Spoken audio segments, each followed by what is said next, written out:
നമസ്കാരം. Hari V J official YouTube ചാനലിലേക്ക് ഹാർദവമായ സ്വാഗതം. ഇന്നത്തെ നമ്മുടെ സബ്ജക്റ്റ് ധ്യാനം എന്നുള്ളതാണ്. എന്താണ് ധ്യാനം? അപ്പോൾ ധ്യാനത്തെക്കുറിച്ച് നമ്മൾ ലളിതമായിട്ട് മനസ്സിലാക്കുമ്പോൾ നമ്മുടെ ഉള്ളിലേക്ക് നമ്മൾ കടന്നു കയറുക എന്നതാണ്. അപ്പോൾ നമുക്കെങ്ങനെ നമ്മുടെ ഉള്ളിലേക്ക് കടന്നു കയറാൻ പറ്റും? അപ്പോഴത് നമ്മുടെ മനസ്സാണ്. അതിവിടെ നമ്മുടെ മനസ്സ് ഏതൊക്കെ രീതിയിൽ അതിനെ നയിച്ചു കൊണ്ട് പോകാൻ പറ്റും. ആ മനസ്സാണ് നമ്മുടെ ജീവിതത്തിൻ്റെ എല്ലാ തലങ്ങളിലെയും പ്രവർത്തിപ്പിക്കുന്നത് നമ്മുടെ മനസ്സാണ്. അപ്പോൾ ആ മനസ്സിനെ നമുക്ക് എങ്ങനെയാണ് ഒന്ന് കൺട്രോൾ ചെയ്ത് നിർത്തുക? അല്ലെങ്കിൽ ഒരു ചിന്ത വന്ന് പിന്നെ അടുത്ത ചിന്തകൾ വന്ന് ഇങ്ങനെ അനേക ചിന്തകൾ വന്ന് ആ ചിന്തകളുടെ ഒരു കൂമ്പാരം നമ്മുടെ മനസ്സിലുണ്ടാകുന്നു. എന്നാൽ ആ ചിന്തകൾക്കെല്ലാം ഒരു നിർത്തിവെക്കുന്ന ഒരവസ്ഥ, ആ ചിന്തകളെയെല്ലാം നിർത്തിവെക്കുന്ന ഒരവസ്ഥയ്ക്കാണ് നമ്മൾ ധ്യാനം എന്ന് പറയുന്നത്. കാരണം അവിടെ നമ്മൾ ഒരു ചിന്തകളെയും കടത്തി വിടാതെ ആ ചിന്തകളുടെ കവാടത്തെ അടച്ചു വെക്കുന്ന ആ ഒരു പ്രക്രിയയാണ് ഈ ധ്യാനമെന്ന് പറയുക. അപ്പോൾ ധ്യാനത്തെ നമ്മൾ മനസ്സിലാക്കുമ്പോൾ കുറച്ച് ലളിതമായ രീതി മനസ്സിലാക്കുന്നതിനായിട്ട് നമുക്ക് ഇങ്ങനെ ഒരു വൃത്തത്തെ കൊണ്ട് മനസ്സിലാക്കാൻ പറ്റും. ഇങ്ങനൊരു വൃത്തം. ഈ വൃത്തത്തിൻ്റെ നമ്മൾ ഇങ്ങേ അറ്റത്താണ് നമ്മളുള്ളത്. അപ്പം നമുക്ക് ഈ ഒരു പോയിന്റിൽ എത്തണം. ഈ ഒരു പോയിന്റിൽ എത്തണമെങ്കിൽ അത് ആദ്യത്തെ വൃത്തം എന്ന് പറയുന്നത് നമ്മുടെ ഭൂമിയാണ്. അല്ലെ നമ്മുടെ ഭൂമി, നമ്മൾ ഇരിക്കുന്ന എവിടെയാണോ അല്ലെ നമ്മുടെ പ്രദേശം ഏതാണോ അത് ആ ഭൂമിയാണ് ആദ്യത്തെ വൃത്തം. ആ ആദ്യത്തെ വൃത്തം ഭൂമിയാണ്. ഭൂമിയിൽ അതിൻ്റെ അടുത്ത ഒരു വൃത്തം വരുമ്പോഴേ ആ ലോകത്തു നിന്ന് നമ്മൾ ലോകത്താണെന്നുള്ളത് അറിഞ്ഞ് പിന്നെ അടുത്ത ഇതിലേക്ക് ആ അടുത്ത വൃത്തത്തിലേക്ക് വരുമ്പോഴവിടെ ആ ലോകത്തെക്കുറിച്ചിട്ടുള്ള ഒരു വിവരണം അവിടെ കൊടുത്തിരിക്കുന്നു. ആകാശം, വായു, ജലം, ഇങ്ങനെയൊക്കെ കൂടുന്നതാണ് ഈ ഭൂമി.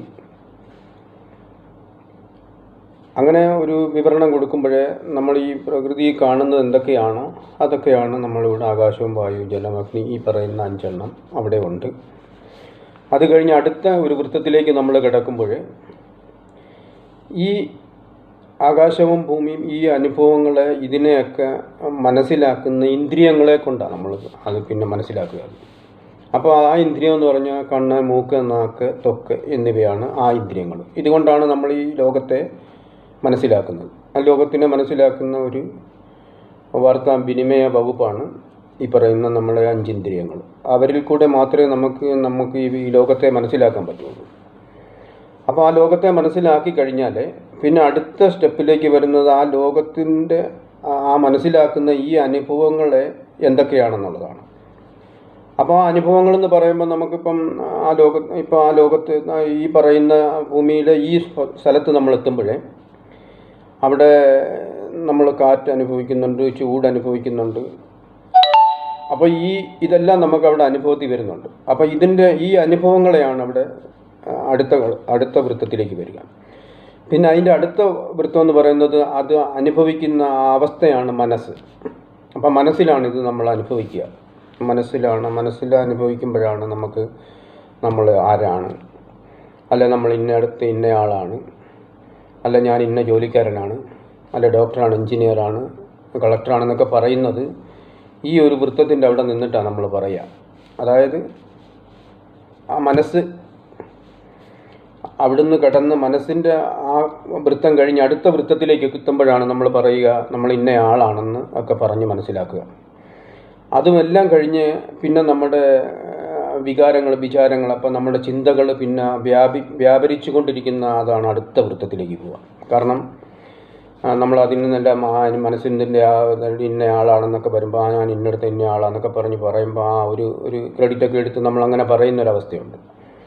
ആ ഒരവസ്ഥയിൽ നിൽക്കുന്ന ആ വൃത്തത്തിൻ്റെ അവിടുന്ന് ഇങ്ങോട്ട് വന്നു കഴിഞ്ഞാൽ പിന്നെ നമ്മൾ പറയുന്നത് സുഖിവാനെ, ദുഃഖിക്കുന്നവനെ, അല്ല ഇങ്ങനെയൊക്കെയുള്ള അനുഭവങ്ങളെ നമ്മൾ പങ്കുവെക്കുന്ന ഒരു വൃത്തത്തിലേക്ക് നമ്മളെത്തി.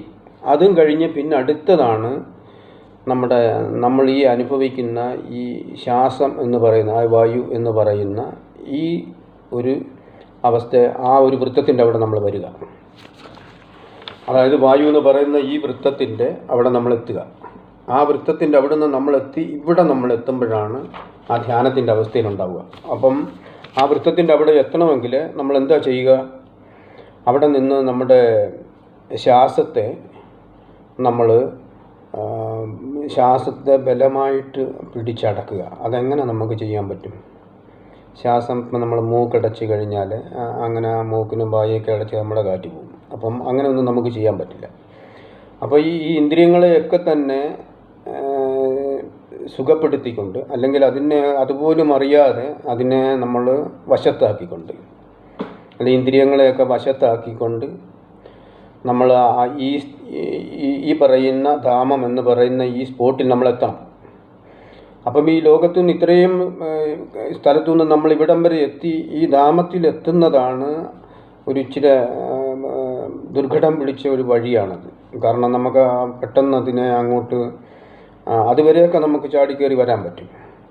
പലരും അതിൻ്റെ ഇപ്പുറത്തൊക്കെ വന്നിച്ച് നമുക്ക് ഇറങ്ങി ഓടാനേ പറ്റുള്ളൂ. ആ രീതിയിലാണ് നമുക്ക് ധ്യാനത്തെ അങ്ങനെ പെട്ടെന്ന് നമുക്ക് ആ ധ്യാനത്തിലേക്ക് എത്താൻ പറ്റത്തില്ല. അങ്ങനെ എത്താൻ പറ്റുന്ന അതൊരവസ്ഥയുണ്ട്.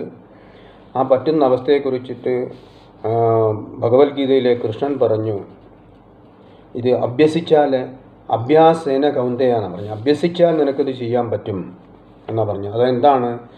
മനസ്സിനെ പിടിച്ചടക്കണമെങ്കിൽ നീ അഭ്യസിച്ചാൽ, നീ അത് അഭ്യാസം പോലെ ഇങ്ങനെ ഓരോ പ്രാക്ടീസ് ചെയ്താൽ നിനക്കത് ആ സ്ഥാനത്തെത്താൻ പറ്റും എന്നാണ് പറയുന്നത്. അപ്പം അവിടെ ഏറ്റവും നമുക്ക് ജീവന് പ്രശ്നം വരുന്നത് ശ്വാസമാണ്. ആ ശ്വാസത്തെ നീ പിടിച്ചൊതുക്കാൻ പറ്റിയാൽ നിനക്ക് വലിയ വലിയ കാര്യങ്ങൾ ചെയ്യാൻ പറ്റുമെന്നാണ് പറയാം.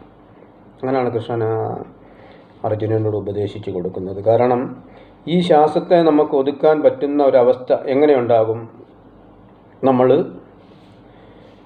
നമ്മുടെ ശ്വാസത്തെ മുറുക്കെ പിടിക്കുന്നു, മറ്റിന്ദ്രിയങ്ങളെയെല്ലാം നമ്മൾ അടയ്ക്കുന്നു. അപ്പം നമ്മൾ കണ്ണ് എന്ന് പറയുന്ന ഇന്ദ്രിയം സകല ഇന്ദ്രിയങ്ങളെയും നയിക്കുന്ന നയനം, അതാണ് കണ്ണ്.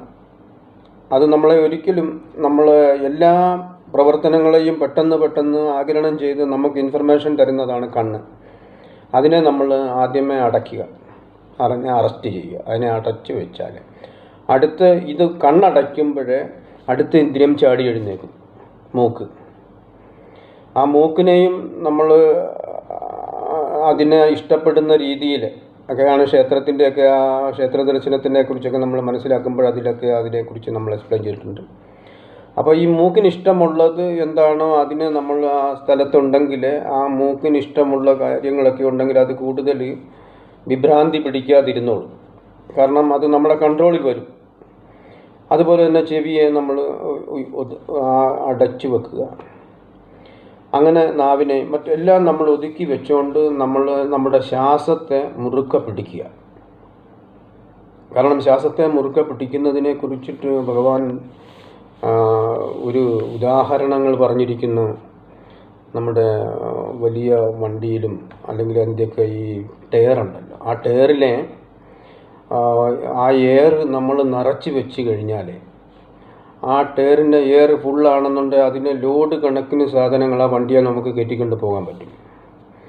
മറിച്ച് അത് എയർ അങ്ങ് പോയി കഴിഞ്ഞാൽ ഫ്ലക്ക് എന്ന് പറഞ്ഞ് കിടക്കും. അപ്പോൾ എന്താവും? ലോഡ് ആ വെയിറ്റൊന്നും എടുക്കാൻ പറ്റില്ല എന്നത് പറയുന്ന പോലെ ശ്വാസത്തെ മുറുക്കെ പിടിക്കാൻ അദ്ദേഹം അതിനെ ഉദാഹരിച്ചിരിക്കുന്നത്. ശ്വാസത്തെ മുറുക്കെ പിടിക്കാനുള്ളൊരവസ്ഥ നമുക്കുണ്ടാക്കുക എന്നുള്ളതാണ്. ആ മുറുക്കെ പിടിക്കുന്ന അവസ്ഥയിൽ നമ്മൾ മറ്റിന്ദ്രിയങ്ങളെല്ലാം അടച്ചുകൊണ്ട് അതിന് നമ്മൾ ഏതെങ്കിലും ഒരു ബിന്ദുവിലേക്ക് നമ്മുടെ ശ്രദ്ധയെ മുഴുവൻ ആ ബിന്ദുവിലേക്ക് ആക്കി വെച്ചുകൊണ്ട് കേന്ദ്രീകരിച്ചുകൊണ്ട് നമ്മൾ ഈ ശ്വാസത്തെ കാരണം ശ്വാസം മുറുക്കെ പിടിക്കുമ്പോൾ നമുക്ക് മറ്റു ചിന്തകളൊന്നും